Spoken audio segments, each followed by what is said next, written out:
bu fekkoon ne fekk nañu koom gi taxoon ñu mën a éponger toute la dette extérieure kon relance économique am injection am na financièrement mais lu ñuy injecté en fait banques yi dañ koy aspirer parce que seen endettement secteur privé bi moo bari.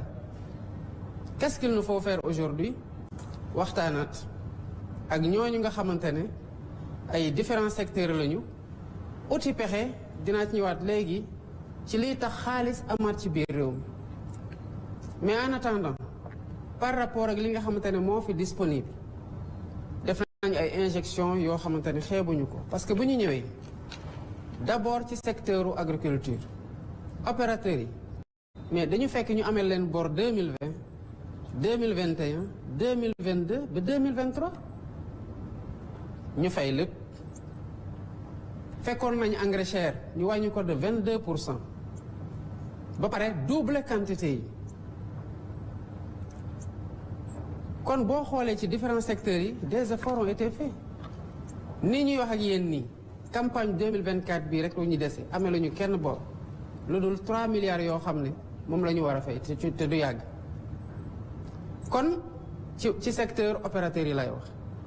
ci yeneen secteur comme BTP bi def nañu effort c'est insuffisant certainement parce que li ñu amal BTP bi dafa bari balaa ñuy mën a répondre maintenant à tout ça une relance de l'activité efficace il faut que ñu xool comment dégager des couloirs budgétaires parce que bu ñu ko deful lu ñu mën di dajale ci impôt sur le plan intérieur ci fii la ñuy gën a yaakaar aujourd'hui parce que le marché international est dur d'accès pour ñun au regard de la notation de la situation budgétaire du Sénégal lu ñu dajale boo moytul intérêt de la service de la dette moo koy aspirer parce qu'il est énorme wax nga ko 18 500 milliards en réalité ëpp na ko te service de la dette yi surtout dafa nekkoon loo xam ne dañ ko différé woon pour mu génn ci mandat précédent bi tombé suñu mandat moo tax bi ñu ñëwee xool lañ xam ne ça c'est pas soutenable il nous faut maintenant entre autres stratégies ci loolu la ministère de l'économie et des finances ak ministère de l'économie du plan et de la coopération ak naataangoom ministère des finances ministre des finances et du budget di liggéey ci lu ñuy wax service actif gestion active de la dette gestion active de la dette moo ñu mën a permettre ñu reporter ay échéances pour bu ñu defee mobilisation de recettes à l'intérieur ñu mën a répondre aux besoins d'investissement et à l'épongement de la dette qui permettra de relancer l'activité. Alhamdulillah Rabbil Alamin, le sérieux des autorités est bien apprécié des partenaires et on a des offres yoo xamante ne ñu ngi ñëw mais ñu ngi koy étudier aussi pour ne pas commettre les mêmes erreurs que nos prédécesseurs yoo xamante ne urgence su politicienne wala urgence pression sociale c'est vrai que mu ngi fi mooy tax ñu def choix yoo xamante ne c'est pas des choix économiques lucides on ne peut même pas se le permettre moo tax orthodoxie budgétaire mënatuñ ko fooy fu mu toll nii maintenant mécanisme yëpp yi nga xamoon ne moo sauté ba li xew-xew ñu ngi koy restaurer mais mieux ñu ngi fexe ba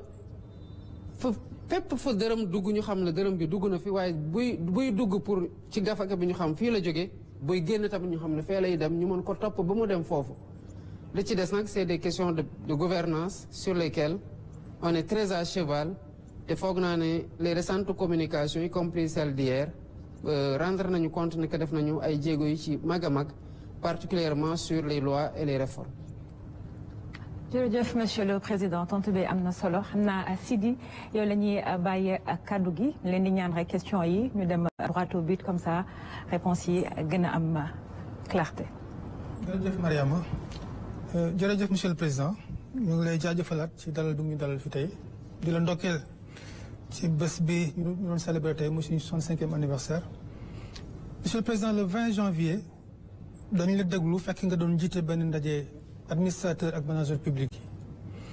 nga yëkkati woon kaddu ne daanaka da nga ñëw ci dëkk boo xam ne état boo xam ne amatul woon daanaka benn marge budgétaire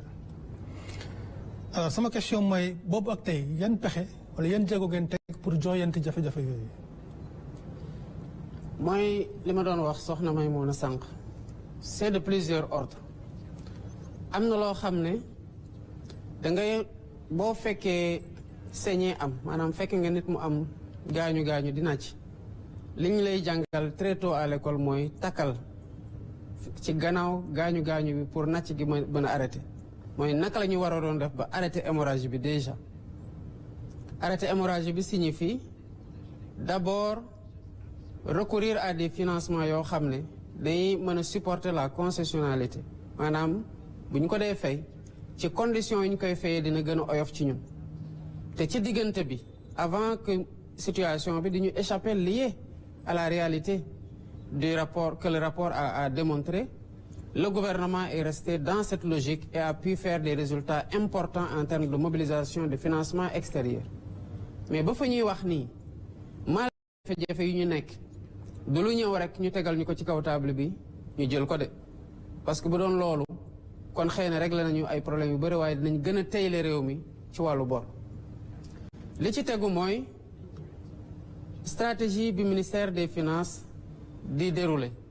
pour que li ma doon wax na la gestion active de la dette ñu mën ci réussir dégager des couloirs budgétaires parce que en réalité ñaari levier lañu am. Le premier levier mooy comment faire pour mobiliser plus de ressources intérieures loolu administration fiscale ak douanière ñoo koy def foog naa ne remobilisation bu fa am ak changement yi fa am ak ñoom conscience bu ñu am ci situation bi dina tax kenn ku ne ci ñoom boo doon def benn di nga def lu ko ëpp et les mobilisations de ressources ci diggante trimestre yi weesu yu mujjee wane nañu que yaa am nay jéego yu ñu def malgré la conjoncture économique bu metti kon loolu tamit beneen levier la yeneen levier yi nag mooy comment faire pour que ni ma ko doon waxee sànq gouvernance système financier wu Sénégal ci boppam public ñëw dugal ci orthodoxie boo xam ne en fait lii mënatul nekk et que ñu tànn maintenant bu dara amee puisque doyul fan la ñuy def les priorités et sous ce rapport là aussi am na encore plus d'orthodoxie ci li ñuy def li ci des nag mooy waxtaan ak partenaires yi pour fexe que phase bii nga xamante ne ubbi nañ ko woon muy un chapitre d'audit ñu mën ko tëj ci nu mu gën a gaawee te loolu daanaka waxtaan nañu ci FMI ak Banque mondiale ak yeneen partenaires yi ba d'accord ci étape bu ñu nekk nii nag mooy implémenter très rapidement réformes yi nga xamante ne day andiwaat transparence ak orthodoxie waaye en même temps il y a une stratégie bu ministère de l'économie et des finances et du budget élaboré ba pare te nekk na di ko doxal moo tax ma ne la y a des offres qui arrivent pour prendre en charge le financement pour dégager ces couloirs mais on les étudie dans toute la sérénité démb laa ci mujjee jot benn boo xam ne c'est une institution importante moom ma ko yónnee sous pli confidentiel na offre bii la ñuy def waxtaan ci ministre des finances ne ko jox nañu ma ko defal nañu la ci copie pour nga saytu ko ak ñi nga àndal waaye dinaa ko confier tamit sama conseiller financier yi bu ci loolu jeexee ñun ci waxtaan dans le cadre du gouvernement pour xool est-ce que les offres qui nous ont faites sont les plus adaptées par rapport à la situation mais ñu ngi ci waar wi bu baax a baax te Sénégalais incha allah dinañ gis ne que ay jéego am na. donc François-Xavier Thiaw nañ lay bàyyi yow nga poser sa troisième question bi. jërëjëf Mariama président maa ngi lay nuyu di la féliciter ci indépendance bi accession Sénégal à l'indépendance di la tamit féliciter pour sa 1 an à la présidence du Sénégal. alors damay continuer rek sur la même lancée ci mobilisation financement yi parce que loolu moo nekkoon question bi nga xam ne moom la ñu prévoiroon xam nañ ne seen stratégie de développement Sénégal 2050 la première phase 2024-2025 à peu près 18 000 milliards la ñu soxla pour financer projet yi ci contexte bi nga xam ne difficile na rappelé nga ko sànq déficit budgétaire dette publique moo xam ne explosé na mais xam nañ ne tamit yéen ci seen vision financement intérieur ngeen bëgg a privilégié def naa yaa ngi koy rappelé rek démb ci sa discours à la nation maintenant yaa ngi doon wax tout à l'heure stratégie bi mais stratégie bi exactement ndax mun nga ci gën a ñëw ñu xam exactement naka lay demee ndax taxes yi réforme fiscale xam naa dafay am code peut-être dañuy réformer code général des impôts est-ce que dañuy yokkaat assiette bi wala dañuy gën a yokk taxes yi ba nga xam ne Sénégal dina mën a am financement intérieur yoo xam ne dina permettre ñu bàyyi financement extérieur yi nga xam ne xëy na moo gën a metti d'autant plus que comme ni nga ko waxee contexte bi tax na xëy na léegi pour Sénégal am financement dina mettre trop ci à l'extérieur. non taxe yi moom une chose est sûre mooy du yokk ay taxes mooy tax ñu génn ci parce que d'abord mënuloo fekk askan goo xamante ne loof na am nañu jafe-jafe pour régler le courant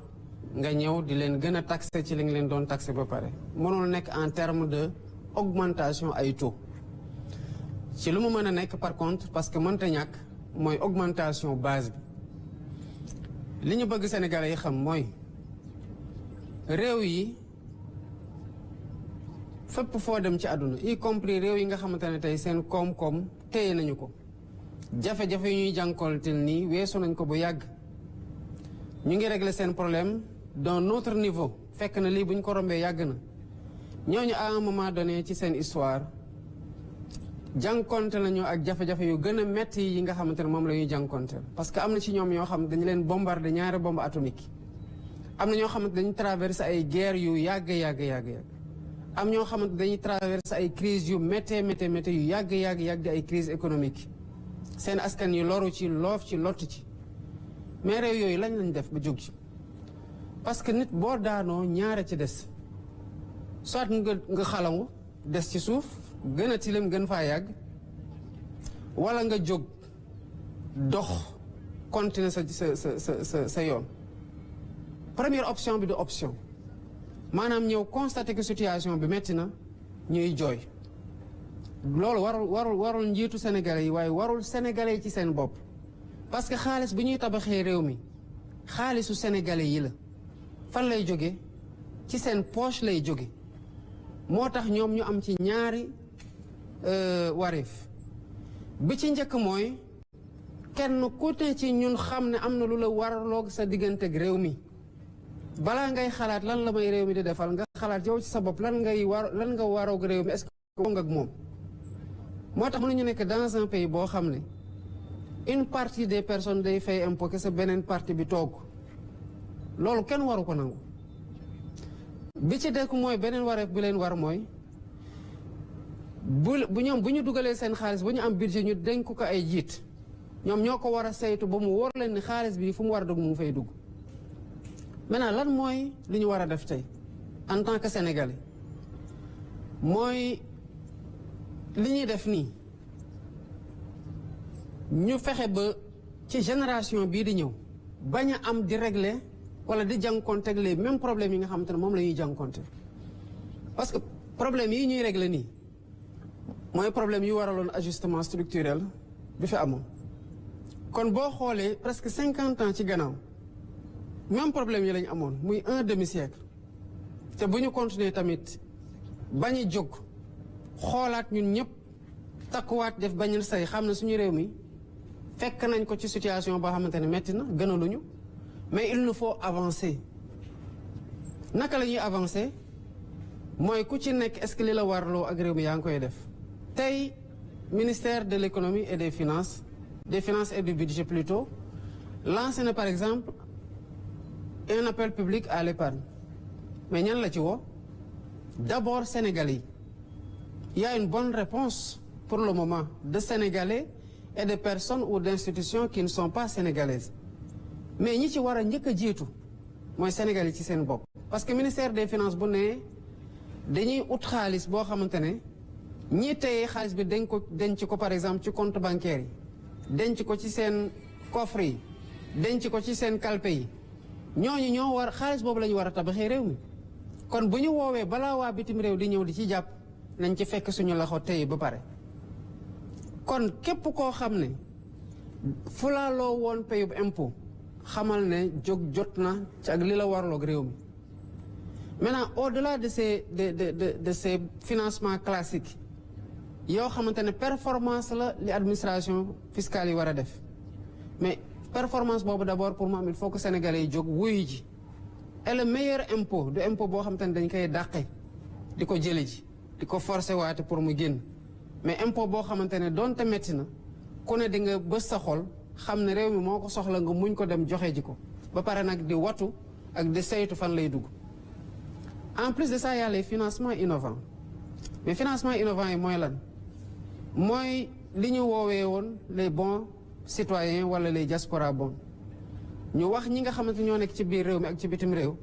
justement emprunt yi xeet yooyu la ak yeneen xeet yoo xamante ne war nañu bi ci tegu mooy ñu xool ci secteur yoo xamante ne tey mën nañ ci def yeneen performance te loolu moo waral ñu gaawantu pour digitaliser lépp loo xamante ne procédure la douanière wala fiscale. Évidemment wax nga ko, il y a une réforme qui vient, c'est une réforme du code général des impôts qui est en chantier, une réforme du code des douanes qui est en chantier et une réforme du code des investissements qui est presque bouclée. Toutes ces réformes-là, en fait, visent justement à aller vers des cadres pour des financements innovants, mais aussi à alléger la charge fiscale, mais gën ko répartir entre les secteurs qui sont sous-fiscalisés, te Dieu sait que amna, dans les secteurs émergents, comme le numérique, le secteur financier, avec la finance digitale, war nañ ko gën a fiscaliser, mais aussi le secteur foncier tamit nit ñi war nañ ci def ay jéego. Kon suñu jëmukaay du yokk ay impôt waaye wàññi ay impôt waaye fexe ba ñëpp ñoo xamante ne ñi ci woon fay commencé di fay bu ko defee li administration yi di capter mën a gën a bari. maa ngi rappelé rek ñu ngi ci première thématique bi te waxtu bi ñu ko jagale woon li ci des bareetul balaa may jox kàddu bi ki nga xamante ne mooy Astou Dione pour question am. Merci beaucoup Mariama, maa ngi lay remercier. Président maa ngi lay remercier également ci dalal bi ñu dalal fii soxla woon naa xam ci li nga xam ni moom ngeen woote mu di jub jubal jubanti depuis bi ngeen toogee ba tey ñi ngi dégg ni da ngeen di def ay audit yéen a ngi def également lépp loo xamante ni ay dépenses la yoo xam ni état bi daf koy def da ngeen koy wàññi mooy li ñuy woowee réduction du train de vie de l'état bëggoon naa xam réellement depuis ngeen toog ak léegi lan ngeen économiser en termes de chiffres à l'appui pour ñu xam ci xayma koppar fan la toll. bu weesoo loolu également je pense que mënuñu wax mbirum gouvernance financière et économique sans pour autant parler du franc CFA. franc CFA bi bokk na ci li ngeen doon wax que ni dafay gën a nërmel réew mi ndax du suñu koppar boo xamante ni ñun ñoo ko moomal suñu bopp. est-ce que jamono ji am na benn programme boo xamante ni yéen a ngi ci muy daw ñu mën a xam réellement fan la toll pour la sortie le retrait du Sénégal ci loolu nga xam ni moo jëm ci mbirum franc CFA. jërëjëf si question bi laay mujjee après dem ci bële laay njëkkee dem ci bële. franc CFA li tax ñu ne du monnaie bu gën ci ñun pour suqali ñu parce que réew yëpp ñetti levier de financement seen économie lañu am wala yi ci gën a fës bi ci njëkk mooy fiscalité bi ci tegu mooy endettement beneen bi mooy monnaie mais boo moomul sa monnaie mënuloo ci décider yenn décision yi da ngay perdre levier boobu mu desale ñaari levier kese kon levier boobu bi ñu ci renoncé mënuñu ko utiliser nu ñu ko war a utiliser pour financer économie mais réew yi ko mën mel ni États-Unis moom seeni xaalis bi Covid bi jotee mais dañu battre monnaie jox seen citoyens yi ñun mënuñu ko woon def pourquoi parce que moomuñu suñu monnaie kon duñu renoncer mukk dans la quête de la souveraineté intégrale di fexe naka la ñu amee suñu monnaie bopp muy benn dans le principe kon wàccuñu yoon boobu ba tey bu ñu ñëwee nag ak bi ñu ko doon théoriser dañu waxoon li gënoon mooy tel que suñu monnaie structurée woon dans la zone UEMOA ñu dem ci liggéey gi nga xamante ne CEDEAO mu ngi ko doon liggéey pour dem ci benn monnaie commune ECO bu ñu ko amoon tamit ci cadre boobu lu ñu ci dinañ ko mën a def waaye am nay réew yu ko am ci biir Afrique parce que moom am nañ seen monnaie bopp. processus CEDEAO pour la gestation de la monnaie commune yéex na ñu noonu bu ñu ko mënul am foofu naka lañ koy amee ci biir UEMOA ci diggante bi yaa am na réforme yoo xamante ne daanaka levier yi ñu échappé woon yépp ci administration monnaie CFA bi am na lu ñu ci récupéré waaye am na lu des ba léegi parce que ba tey ñu ngi ko arrimé à une seule devise muy l'euro a nekk à parité fixe tamit mënuñu profito ci fluctuation yi ak yeneen monnaie yi pour mën a jouer sur le levier monétaire kon boobu mu ngi ñuy rëcc ba tey mais au niveau de la BCEAO fekk nañu fi benn étude boo xamante ne étude bu avancée la ci monnaie loo xamante ne daanaka bu dul woon ni UEMOA doon yeexal ay tànkam pour xaar CEDEAO kon mën nañoo baral tànk ci dans le cadre de l'UEMOA ba récupérer une monnaie souveraine boo xam ne sax mën na am du am le même nom bi nga xamante ne moom la am tey du am même symbole du am même billet yi kon côté boobu ñu ngi ciy liggéey ba tey di waxtaan ak suñuy partenaires que mu nekk dans le cadre de l'UEMOA wala mu nekk dans le cadre de l'UEMOA avec la BCEAO. Ce processus suit son cours en même temps que li ñuy waxtaan ak CEDEAO tamit ñu ngi ci ba léegi. kon sur le plan de la monnaie retenez que ñu ngi ba léegi ci suñu trajectoire li ñu waxoon bu ñu ko amee dans le cadre de la CEDEAO c'est tant mieux bu ñu ko amul ñu liggéey ci biir UEMOA bu yeexee ci dans le cadre de l'UEMOA nag ñu gën am suñu monnaie bopp. mais ça fait juste un an mënuñu en un an ñu ñëw ne waa CEDEAO seen monnaie dafa yeex doo leen ci génn wëlbati ko en un an wax waa UEMOA yéen tamit doo leen avancé kon ñu ngi engagé tout de suite maintenant en processus monétaire. te am na sax d'autres prérequis yoo xamante ne en termes de stabilisation des agrégats et de sécurisation des agrégats macroéconomiques et même suñu économie ci boppam en termes de production d'exportation pour garantir devises yi ay prérequis yoo xamante ne mu pareegul pour ñu jóg rek ne dañuy song directement une monnaie sénégalaise souveraine. loolu moo nekk ñaareelu question bi nga xamante ne posé woon nga ko la première question fàttali ma ko. ci li mu économiser ci li nga xamante ne économiser nañu ko. xam nga sànq bi ma doon répondre sur la question des ressources fan la ñuy jëlee ressources yi. dama fàtte woon un aspect important mooy renégociation contrat yi lan la jur. parce que ñaar yooyu mën nañ ko boole ba léegi mu ne fekk jëlale mooy naka la ñuy fexee ba économiser ak naka la ñuy fexee ba lay dugg gën a bari. ñaata lañ économiser toog fii wax la ni xayma bi chiffre bii la ce serait du ma la mën a jox ay chiffres yu exact parce qu'il faut faire def une agrégation de beaucoup d'économies qui ont été faites. démb maa ngi suivre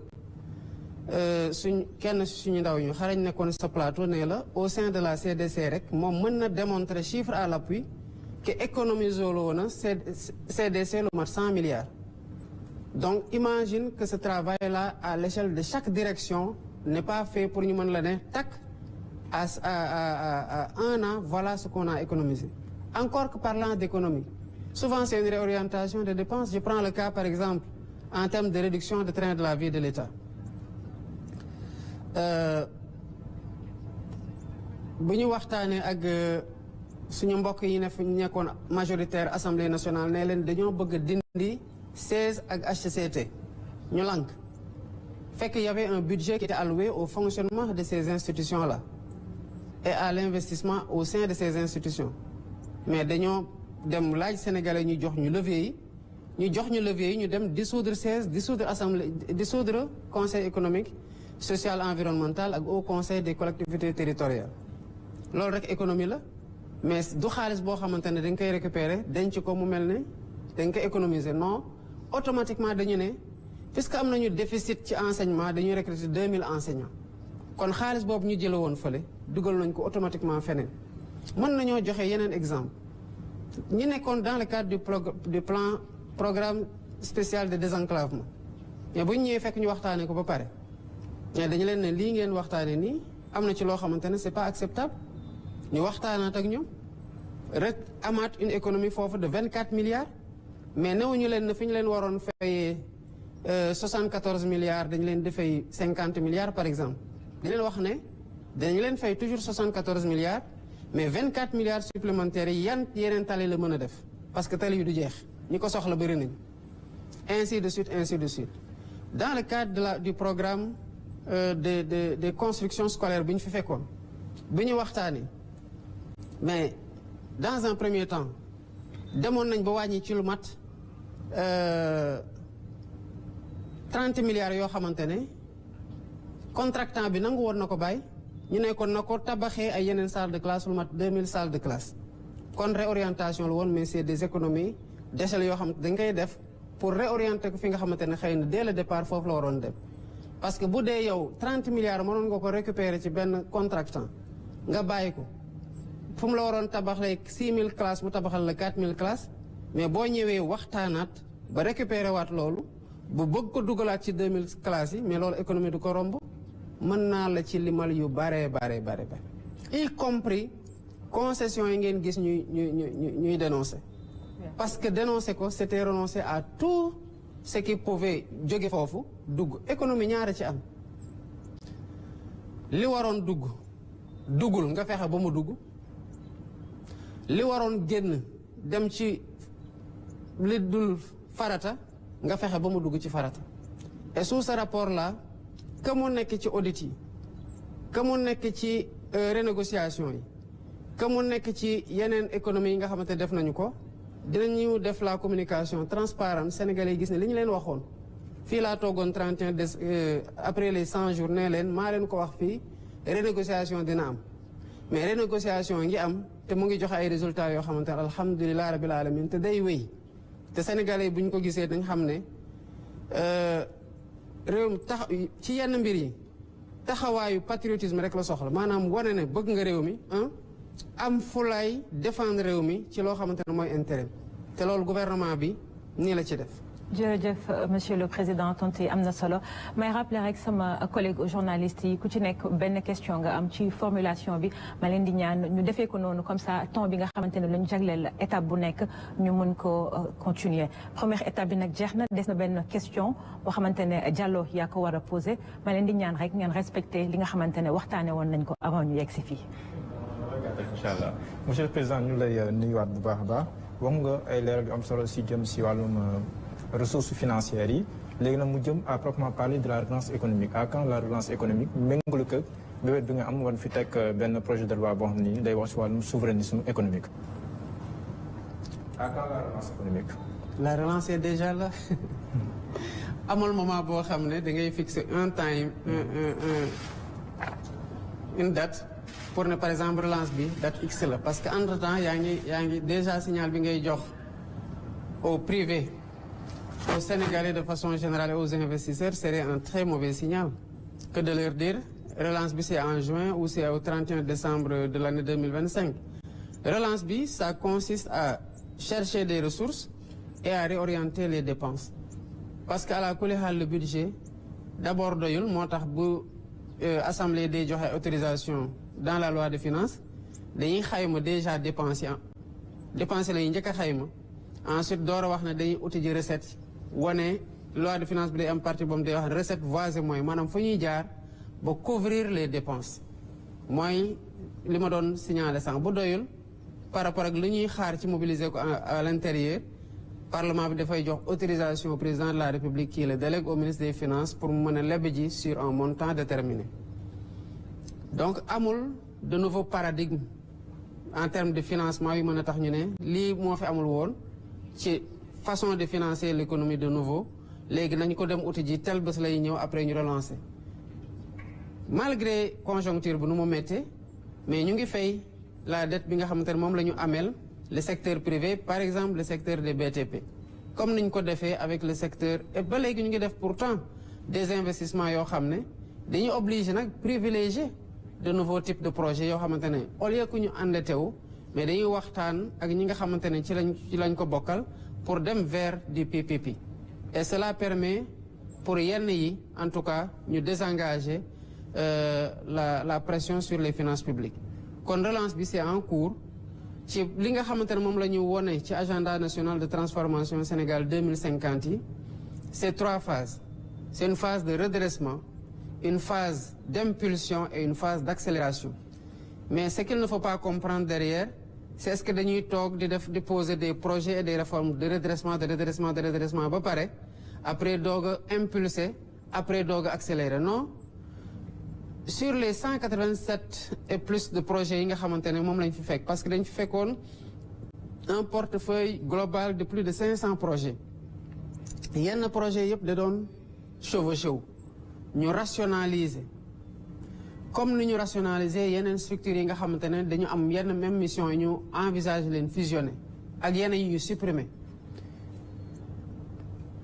bu ñu defee loolu ba pare en fait on a dit nañu ci projet yi nañu jël les projets yi nga xamante ne dañu chevauché wu ñu fusionner leen waaye nañu xool projets yi ci gën a catalytique maanaam yoo xamante ne day am impact yeneen projets yu bare ñu retenir ci 60 projets prioritaires mais ci 60 projets prioritaires yooyu amul c'est pas des 60 projets juste pour le redressement. Non, il y a à l'intérieur des projets de redressement, des projets d'impulsion et des projets et réformes d'accélération. Donc tout va en même temps. Au moment où nous parlons, puisque gis ngeen conditions yi ñu voté la loi de finances juste après une élection, installé assemblée bi, le débat n'a pu se tenir qu'à l'intérieur des commissions, la plénière jotul woon mën a am. Donc am na temps boo xamante ne amuñu ko woon pour une répartition optimale des enveloppes suivant arbitrage yi nga xamante ne moom la ñu bëgg a def sur secteur yi ñu prioriser. On est en train, depuis lors le ministère des Finances, qui attendait les chiffres de base, parce qu'on part d'un budget zéro, pour défaire une loi de finances rectificative boo xam ne mooy la loi de finances qui permettra de faire l'allocation des enveloppes au titre de l'exercice, mais aussi sur le programme triennal d'investissement. Mais la relance est déjà en cours. Maintenant, il faut bien évidemment boo amee gaañu mais du bés bu ñu lay defal pansement rek jour boobu la kii bi di wér. Il faut que mu jël temps boo xamante ne le médicament ou en tout cas le traitement va opérer te ci période boobu lañ nekk. donc am na dañuy jàll ci nga xamante ne mooy deuxième pàcc bi nga xamante ne mooy entretien bi ñu jagleel ko problématique sociale yi ki nga xamante ne mooy ibbi waxtaan bi mooy Ablaye Diallo bu yor bi Ablaye bàyyi naa la nga poser sa question di leen rappeler toujours que ne li ñu waxante woon balaa ñu yegg si fii rek ñu respecté ko comme ça ñu yem ci timing bi. waaw président ñu ngi lay sant di la gërëm ci li ñuy recevoir fii à la salle des banquets du palais de la République. Président, en 2019 dafa am ku ñu naan Macky Sall mu diggee woon ne buñ ko falee buñ ko joxee un second mandat dana fexe ba 1 million de jeunes am un emploi ñu falaat ko jeunes yi xaar amoon yaakaar gisuñu emploi ya bi nga ñëwee ba léegi am na ay waar yoo jot a def mais buñ xoolee rapport ANSD bu 2024 dañ ne un jeune sur trois, un jeune Sénégalais sur trois n'a pas d'emploi, ni formation, ni diplôme. Yokku ci ne 60% des femmes sont au foyer. Yokku ci ne 46% des jeunes entre 15 et 24 ans en âge de travailler sont sans diplôme, sans emploi, sans formation. léegi may laaj lan nga fas yéene def pour ndaw ñooñee taxawoon tem pour ñu fi nekkoon jóge fi bañ a nërmeelal suñu démocratie. Pour ndaw yooyu mën a am formation mën a am liggéey mën a am faj seen soxla merci. merci beaucoup préoccupation bu mag la pour gouvernement bi lépp lu laale question liggéey ak xëyu ndaw ñi. am na loo relaté malheureusement c'est le tableau formation professionnelle bi dafa des système d'enseignement bu ñu am dafa généraliste trop il faut nga dem ba am yenn njàng yu sori yi door a defi concours ñu door la recruter avec des places limitées parce que tant que c'est des concours ça signifie que c'est le gouvernement généralement qui recrute te c'est pas gouvernement bi mënul absorber le besoin d'emploi dans un pays boo xam ne la moitié de la population a moins de 19 ans et que 75% à peu près de la population ñu ngi am 35 ans wàcc ci suuf moo taxoon bi ma ñëwee dama ne dañuy compter sur le secteur privé bu fort parce que état da koy soutenir pour renforcer ko moo tax le ministère de la formation professionnelle et technique initié un programme bu am solo woowe ko la grande offensive pour la formation professionnelle parce que en fait c'est là ndaw ñu bëri wax nga leen amuñu emploi c'est que ndaw ñu bëri déjà parce que amuñu formation professionnelle ils sont pas employables loolu moo tax ba prochainement dinaa présider un conseil pour l'employabilité et l'emploi des jeunes programme yooyu nag ñu ngi koy wéyal avec le ministère de la formation professionnelle à travers la finalisation et l'érection de beaucoup de centres de formation professionnelle ànd ceeg suñu partenaires yoo xam ne compagnonnage bi lu mu joxe en termes de formation professionnelle et d'insertion depuis que bu ñu fa nekkee ba tey mel ni par exemple les CFPT c'est des résultats dont il faut se féliciter et c'est là-bas qu'il faut appuyer beneen bi c'est aller ci secteur yoo xamante ne day capacité d'absorption main d'œuvre bu bari mais même main-d'œuvre boobu il faut qu'elle soit de qualité te loolu d'abord critère bu am solo la pour attirer des investisseurs pour ñu créer des emplois dama toog récemment doon recevoir un investisseur mu ne ma jënd naa usine pare na depuis avant ñuy ñëw la ba tey mu ngi fi parce que code des investissements bi tel que le code est fait parce que loi la dañ ko wax ne yow fi nga bëgg a samp sa usine il faut que nga créer 150 emplois mu ne man bu ma jógee mënuma créer 150 emplois mais mën naa créer 80 mais je préfère avoir ku créer 80 emplois plutôt que créer 0 emploi surtout avec le risque que mu dem feneen créer ko fa di ba pare ñuy importer ba tey moo tax heureusement bi ma ñëwee fekk naa ñu nekk di réformer le code des investissements et le dernier atelier de partage bi ñu waroon def entre l'APIX et le ministère des finances et du budget def nañ ko ba pare li ci des pour ñu àgg ci vote nouveau code des investissements bi lu tuuti la ñu yaakaar na code boobu bu ñu ko defee dinañ gën a attirer des investisseurs te dinañ gën a créer par ce mécanisme là des emplois mais à côté qu'il s'agisse des jeunes comme des femmes ñu ngi liggéey sur des projets démb annoncé naa le PAVI avec 107 milliards qui est destiné au financement des jeunes et des femmes à travers la création de 3000 coopératives, agriculture, élevage et une mise en valeur de 15 000 hectares. Comme nous nous avons tamit près de 12 000 hectares dans le cadre du Promoren que j'ai lancé, ainsi de suite, ainsi de suite. Donc il y a beaucoup de programmes avec les coopératives qui arrivent. Maintenant, le problème actuellement, c'est que les dons mobiliser la plupart de la population active, il faut mobiliser tout le génie de moyen mbéy mi parce que production bi tollootul noonu parce que les surfaces ñu ngi wàññeeku liées à l'augmentation de la population aux héritages successifs dans les familles qui font que nit ñi mënatuñoo téye li ñu am kese ci suuf tey pour jàpp ne lii lañ ci war a mën nañ ci béy donc on essaie de liggéey ci programme yu mel ni coopérative yi avec le ministère de l'Agriculture moo taxoon d'ailleurs ñu mettre à côté un secrétariat d'État aux coopératives et à l'encadrement paysan pour relancer une activité qui absorbe une main-d'œuvre importante mais en la professionnalisant par une formation bu tax agriculteurs yi mën a tirer la meilleure partie de la terre. Maintenant à côté ni ma ko waxee yàlla formation professionnelle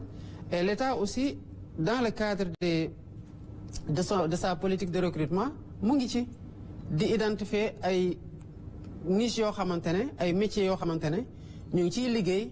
et qui peuvent absorber une main-d'œuvre importante particulièrement ci métiers numériques yi loolu moo tax d'ailleurs ñu defoon le New Deal technologique parce que bari nañ ay sénégalais yoo xamante ne kenn ñi xam ko ou pas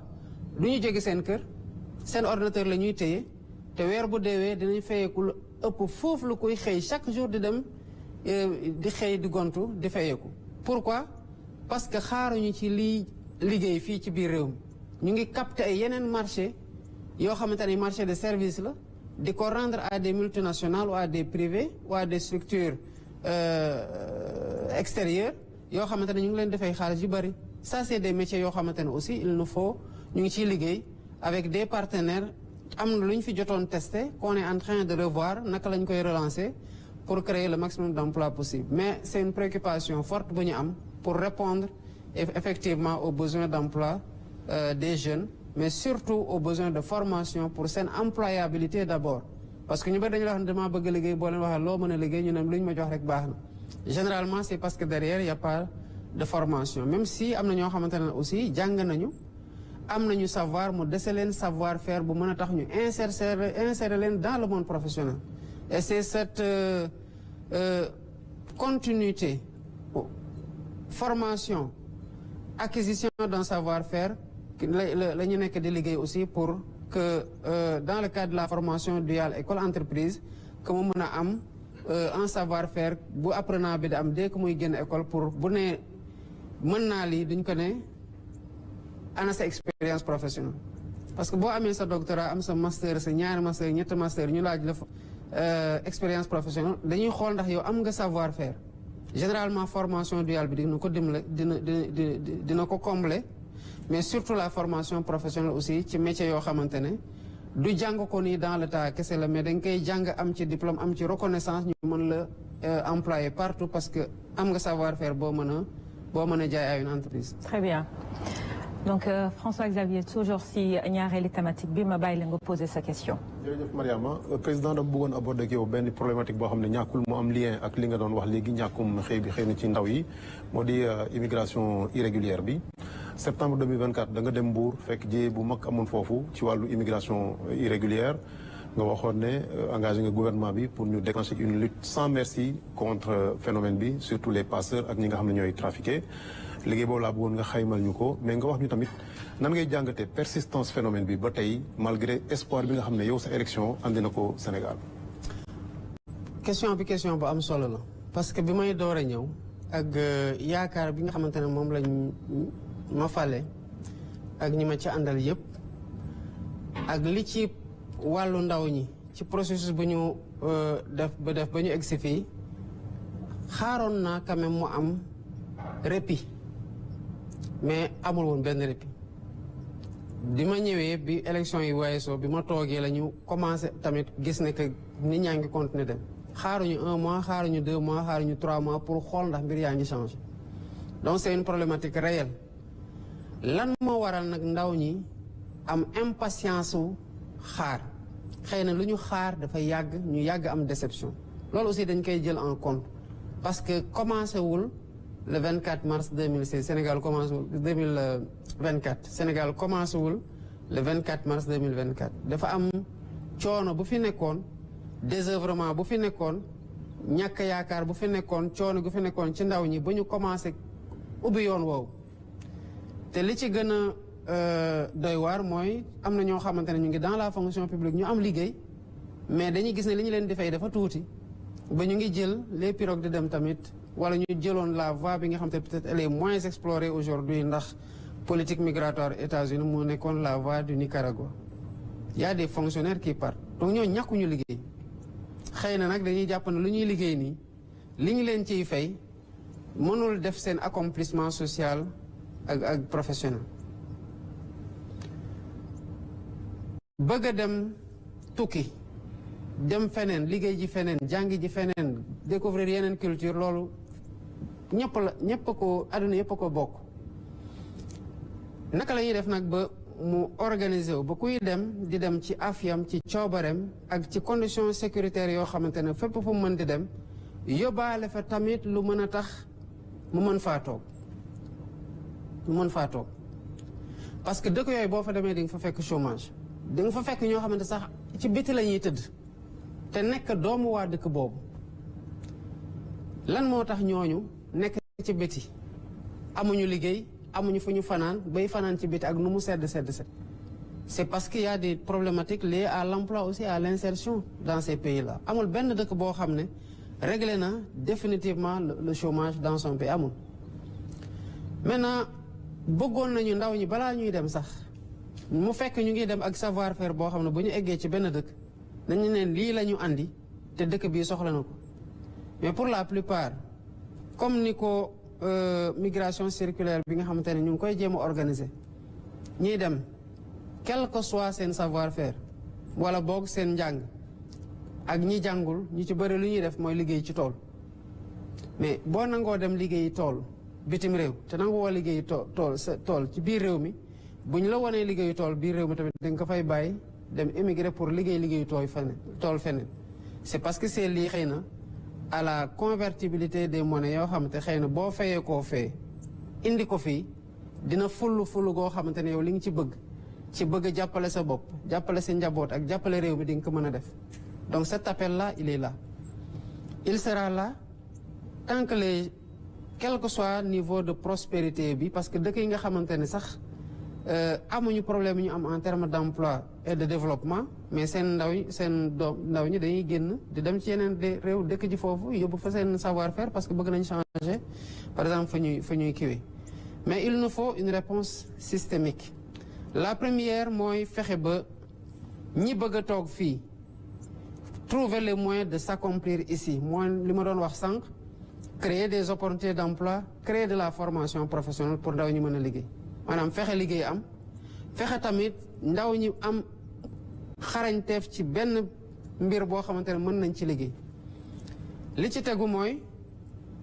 ñii nga xamante ne nag ni ñuy demee nii du demin gi war parce que dañuy mettre en danger la vie de personnes ñooñu di exploiter désœuvrement boobu ak misère ndaw ñi tamit ñu xeex ak ñoom xeex gi war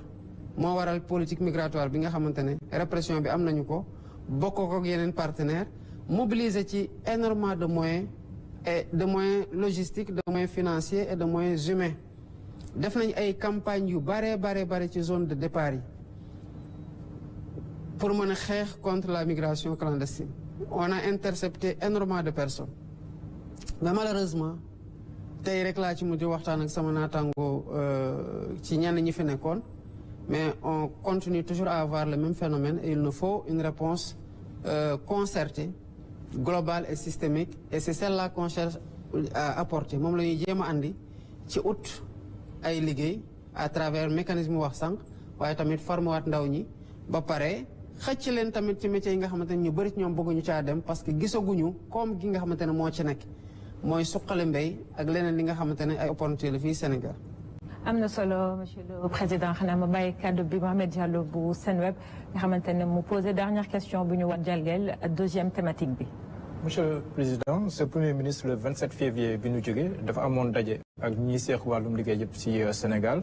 annoncé ne que dina am ay waxtaan yoo xam ne dinañ ko amal ak les syndicats ak ñeneen ñi pour ñu mën a am benn pacte de stabilité sociale boo xam ne nii dinañ ko signé fête le 1er mai mais ndax mën leen sam yaakaar si benn contexte boo xam ne nii ñu si mel ni waa G7 ñu ngi naan kenn booloo leen si waxtaan yi ak tam si contexte boo xam ne nii am na ñu doon liggéey sa port sa CDC ak AIBD ak feneen ñoo xam ne nii ñu ngay ñàkk seen liggéey di ko xuntu. d'abord ci contexte ñàkkum liggéey bi contrat tamit contrat la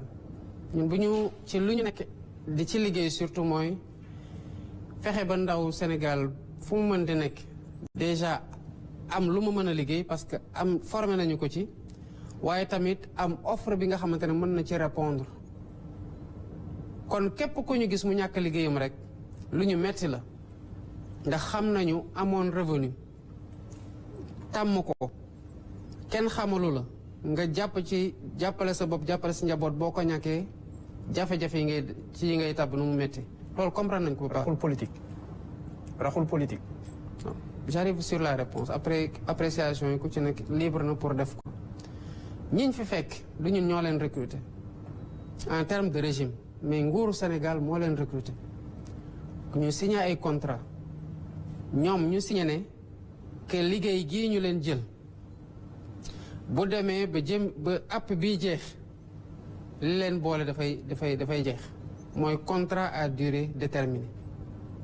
contrat à durée déterminée mooy contrat boo xam ne bés la ñuy xaar rek bu jotee contrat bi jeex na mais bu ñu ñëwee nag ki la employé woon dem ba terme boobu jot soxlaatul li taxoon mu employé la mais qu'est-ce qu'il fait day reconsidérer waat le contrat mën na renouveler mën na bañ a renouveler ci ay structures yu bari loolu moo fa xew des contrats qui ont été signés avant nous ay contrats yu ñu signé woon ñooñu signé ko nangu ne bu app bi jotee contrat bi dina jeex app bi jot tombeeg ñu egg si contrat bi jeex na parce que app bee ko jeexal ñooñu renouveler wuñu lan moo ko waral ci structure yu bari dañoo recruter loo xamante ne en fait structure bi soxlawu ko te sénégalais yi foog ñu xam ne loolu loraange lay jur ci réew mi loraange boobu du teguwaat ci ñoom dama lay jox rek un cas très patent muy cas Air Sénégal bi nga xamante ne démb la ñu def un conseil interministériel muy kaaw poste te commencé woon tamit nekk kaaw port politiciens yi dañu bëgg a jël État di ci régler des questions d'emploi par le public c'est pas possible te di ko def surtout nag pour caser ay clientèle politique une entreprise publique ou privée du pour caser clientèle politique c'est pour prendre en charge benn secteur am rentabilité màgg def leneen mais le cas de Air Sénégal voilà une compagnie boo xam ne mais chaque mois État injecté ci ay dizaines de milliards pourquoi parce que compagnie baa ngi am 4 avions déjà nu ñu structuré jënd yenn avions yi rek ak yenn avions yi ñuy jënd rek c'était pas le meilleur schéma qu'il fallait faire jënduñu avions yi war nuñ ko jëndee baaxul lu jëndoon avions yi ba pare yenn yi naawul pendant que naawul ñu dem di louer yeneen avion pour affréter vol yi nga xamante ne avions yi naawul waroon nañ ko kii te dara jotu leen et à côté nag chaque jour ñu ne ñu déficit am na dañuy waaj a saisir avions yaa ngi am ay retard ñu ngi am ay nangam naka la ñuy def état obligé intervenir pour compenser loolu mais fu ñu amee 4 avions Côte d'Ivoire am 11 avions Askai am 12 avions ñun ñoo leen ëppale ay employés ëppale leen ay hôtesse de l'air fuuf mais pour lan pour régler le problème d'une centaine ou de 200 personnes 600 personnes maximum parce que ñenn ñi sax ils sont à leur poste mais le surplus bu ñu soxlawul qui travaille pas aux horaires convenus pour li nit war a liggéey en semaine on optimise benn coup mais loolu lu muy jur mooy saa yi ñu waxee ne dañuy waaj a saisir avion Sénégal wala saa yi ñu waxee ne que avion Sénégal panne na wala saa yi ñu waxee ne war nañoo jox Air Sénégal pour mu fay ay salaire am gouvernement bu obligé génnee par exemple 10 milliards dugal ko Air Sénégal mais 10 milliards yooyu xëy na mënoon na contribuer ñu yokk ko ci li créer ay emploi 10 milliards ñaata jeunes lañ ci mën a financer mais aka bari te am na ci ñoo xamante ne bu ñu leen ci financer ñu demal seen bopp ba emploi yeneen ñu koy def Air Sénégal di ko def Poste voilà une entreprise qui fait 1 milliard quelque de chiffre d'affaires pour des charges de 12 milliards 13 milliards yu teg bon évidemment il y a le service public ci zone yi nga xamante ne ñenn ñi nekkuñu fa mais les employés qu'il y a au sein de la Poste c'est excessif par rapport ak li Poste soxla lan moo ko andi directeur bu ñëw xool clientèle politique am ñu ne ko léegi falu nga léegi gaawal ñu liggéey ñoo doon daw si sa gannaaw suba ngoon guddeeg bëccëg bu ñu bàyyi fii ñuy dugal ci yoo secteur ci entreprise yoo xamante ne entreprise publique la di signer ay CDI di doubler emploi yi ba mu dem sax ba ñu bëri ñoo xamante ne en fait c'est parce que entreprise bi soxlawu leen dañu leen recruter ñenn ñi toog di def leneen ñenn ñi sax ñu ngi bitim réew ñu compte di leneen fay ci même compte yi ñu bàyyi seen carte bancaire wala seen chèque ay ñeneen di ci bénéficier wu en fait réew mënul doxee noonu il nous faut trouver des réponses ci situation emploi bi mais il nous faut sauver les entreprises pour que ñu bañ a nekk des gouffres à milliards yoo xam ne dañ ciy daw weer wu nekk at wu nekk mu tere ñu investir dans la formation professionnelle et dans la création d'opportunités d'emploi raxul benn politique sénégalais yi fi nekk même responsabilité laa am en tant que président de la République sur tout le monde xooluma ci kan moo ci Pastef xooluma ci kan moo ci keneen xooluma ci kan moo ci keneen quand il faut créer des opportunités mais dans certains sociétés comme la CDC mais dañuy waxtaan ak nit ñi ñu nangoo ñu fay leen c'est des clauses qui sont prévues dans la législation sénégalaise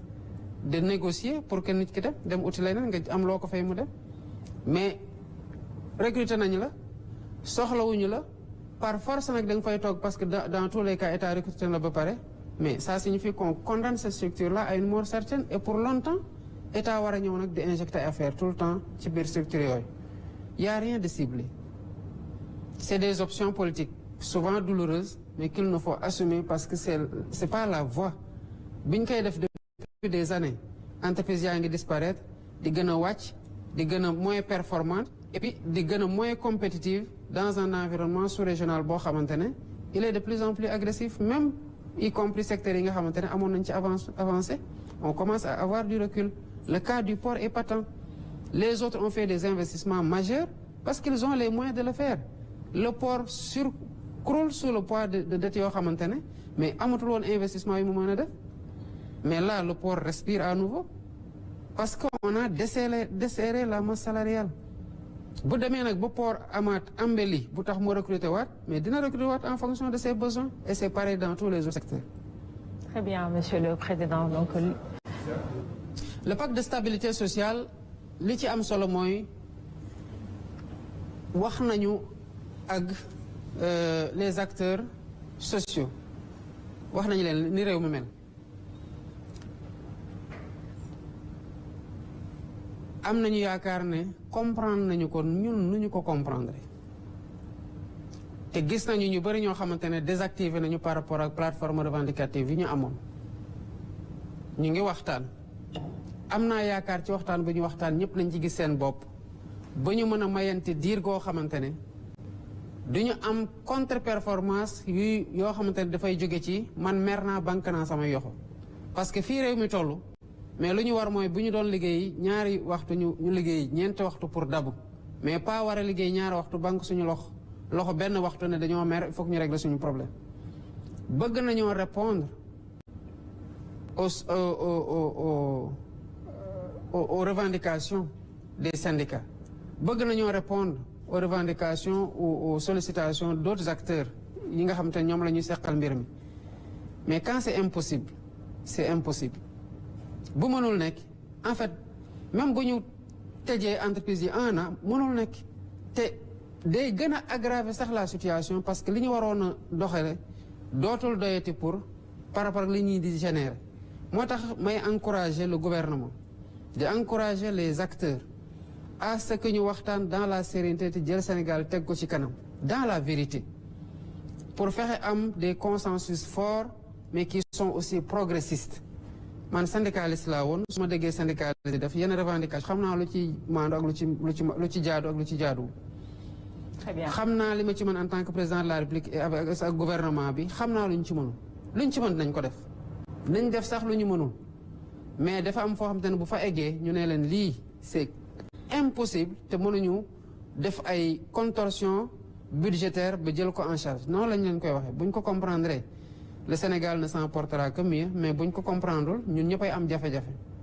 am na solo loolu monsieur le président dañuy jàll ci beneen pàcc bi nga xamante ne la ñu jël situation politique bi ku ubbi bal bi mooy Sidi Diop bu quotidien Le Soleil ma leen di ko rappelé waat rek ku ci nekk benn question nga am bu sa tour jotee ngeen respecté loolu comme ça waxtaan bi gën a jëm kanam. jërëjëf Mariama monsieur le président souvent en opposition dafa xaw a jafe toujours ci en Afrique au Sénégal ak en tout cas dëkk yu ñu wër et je pense que loolu Pastef rek jaar-jaaram ci opposition bi misaal la ci. avant Pastef amoon na ay candidats yoo xam ne aussi dañu jógoon bëgg nguur gi ku mel ni Karim Wade ku mel ni Khalifa Ababacar Sall nguur dal seen kaw alors est-ce que tey jotul. Au-delà du statut de l'opposition, du chef de l'opposition bi ñuy waxee tout le temps est-ce que jotul ñu wax nguur ak opposition waxtaan pour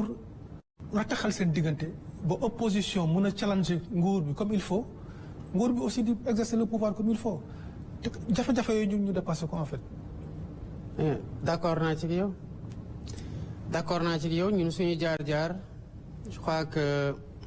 xam nañu ne. jafe-jafe yi opposition di am ci dëkku Afrique yi man nag xam naa ne bu dee man rek galgaluñ duñ fi galgal benn opposant boo xam ne dañ koy galgal parce que dañuy bañ mu compétir parce que en définitive li ma gëm mooy na ku nekk ni ko président Abdou Diouf doon waxee ma koy ñaanal yàlla may ko wér-gu-yaram ak gudd fan jàkka jaa ngi noonu ku ne na not bu ñu ko waxee depuis multipartisme intégral ba tey foog naa ne Sénégal li fi nekk ci ay parti politique kenn xamul nu mu toll. Récemment ci élection législative yi fi ñu waroon mën a defee ci waxtaan kese une économie de 7 milliards defuñu ko lu tax parce que parti politique yu bari. liste yu bari ñu ne leen nañu fexe ba réduire bulletin bi mu bañ a nekk bulletin bu mag buñ ko defee bulletin bu ndaw dañ def économie 7 milliards ñoom opposition bi ñu waxtaan ne non buñ ko defee parce que dañu waxoon nañ def loolu def photo bi ci tête de liste bi kese ñu ne bu ñu defee photo Ousmane Sonko nekk ci def ñuy gagné mais photo Ousmane Sonko nekk ci te Ousmane Sonko kii liste bu mu dirigé woon gagné na leen gagné gu metti mais derrière le Sénégal a dépensé 7 milliards yoo xamante ne mënoon na ñàkk ci waxtaan pourtant on leur a tendu la main man j'ai saisi le conseil constitutionnel pour xool ndax mënoon naa ko def conseil constitutionnel ne ma ci li yoon wax mënoo ko def ma xam ne mënumaa wàcc yoon ma nangu ko le statut de l'opposition c'est dans la constitution nii waroon na fekk loi am bu yàgg parce que 2016 la ba tey léegi mu def fukki at yoo xamante ne constitution wax na statut de l'opposition am ñi fi nekkoon teguñu ko defar nañu terme de référence su dialogue journée du dialogue national bii ñëw tey mooy le 4 avril journée dialogue national c'est le 28 mai lan moo tax